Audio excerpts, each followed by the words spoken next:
Ah.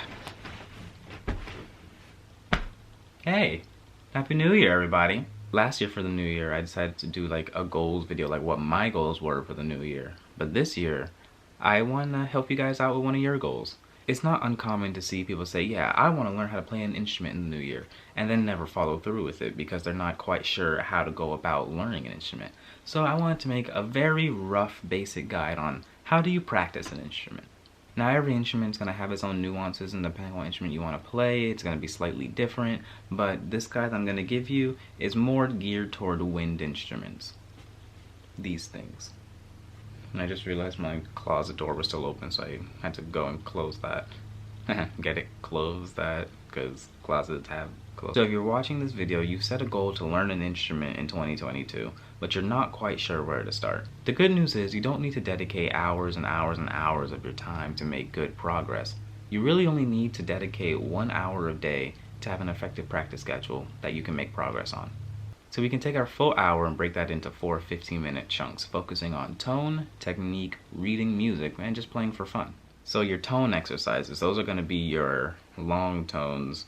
And the way you practice that is you're going to take a metronome and set it to 60 to 100, somewhere in that range. And then you just play up a scale, rather that be chromatic or like a major scale or something like that, just very, very slowly. You're going to focus on how you sound, controlling your sound. Are you playing in tune? Do you sound good? All that kind of stuff. And that's what the 15-minute tone exercises are for. The tone chunk is also the time where you're going to work on your dynamics, your vibrato, all of that kind of expressive stuff. There are many different ways to work on these things, but you can start with the metronome going how it normally was, and then every 4 beats, get one dynamic louder, and then every 4 beats, get another dynamic louder, louder, louder, all the way up to fortissimo, and then go back down, forte, mezzo piano, piano, pianissimo. So when you're working on vibrato, you might want to have the metronome say 80 to 100, and then you're going to try doing it in quarter notes, and then triplets, and then eighth notes. Just have some rhythmic variation in there. Practicing vibrato this way gives you a lot more control over the pitch of the instrument at different speeds. The next 15 is going to be technique. This is when you're going to work on your finger speed, your articulations, the coordination between your tongue and your fingers. You're also going to work on your scales, your arpeggios, and that kind of thing. Again, this is when you're going to put the metronome at a very comfortable tempo, run up and down your major scales slowly at first, and then you can increase speed later on. In order to not overwhelm yourself, start with 1 or 2 scales at a time, go up and down the majors, learn the arpeggios until you're very comfortable with them, pick up the speed a little bit, and once you have them under your fingers, then you start off on another 1 or 2 scales.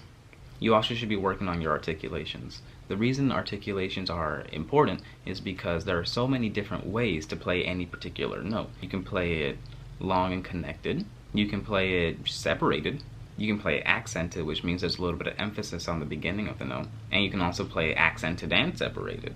Those are the 4 main ways that you're going to see indicated how to play a note, and learning each 4 is going to be important for reading music later on and being more accurate in how you play.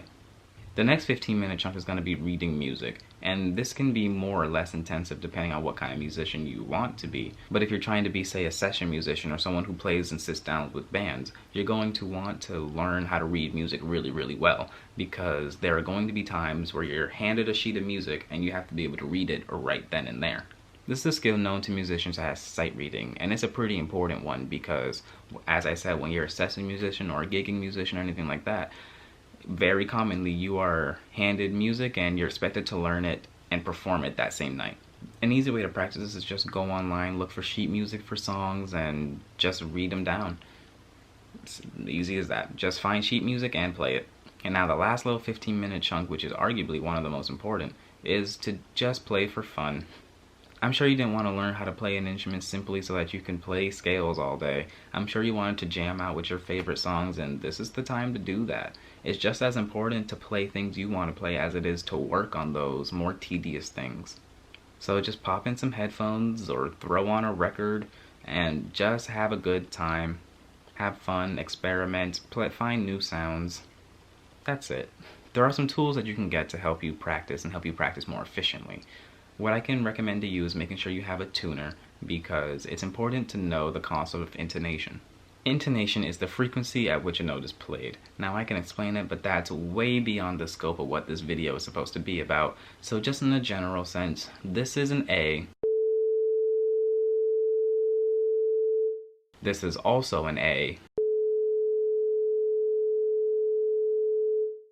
Do you hear how even though they're both A's, one is slightly lower than the other? Tuning can get complex really quickly, so for the sake of the beginner, make sure your tuner is set to A equals 440 and just call it a day. You can explore the microtonal stuff later.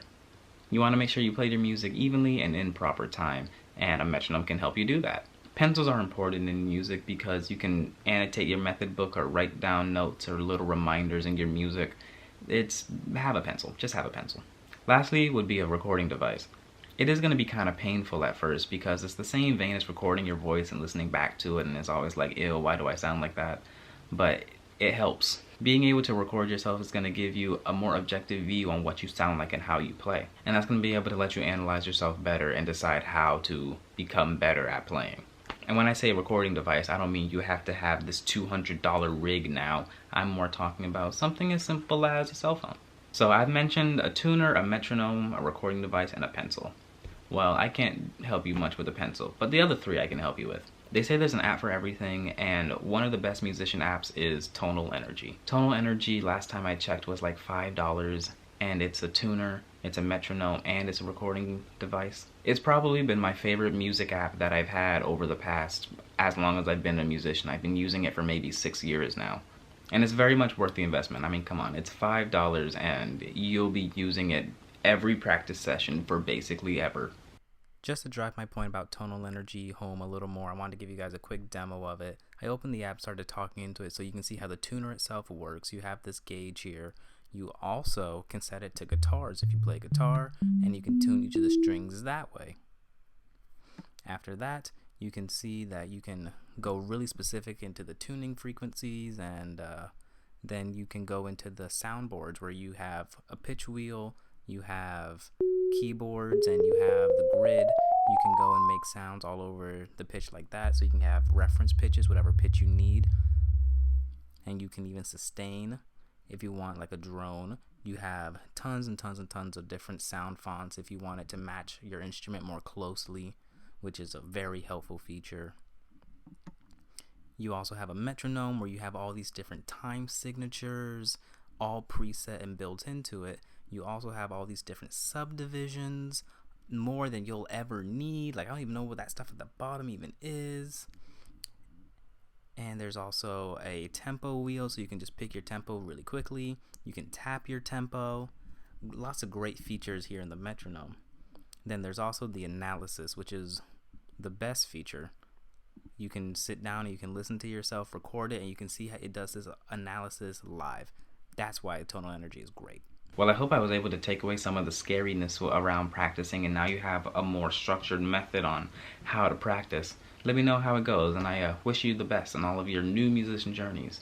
If you enjoyed the video, make sure you like, comment, subscribe, the YouTube things, and I'll catch you later. And Happy New Year again.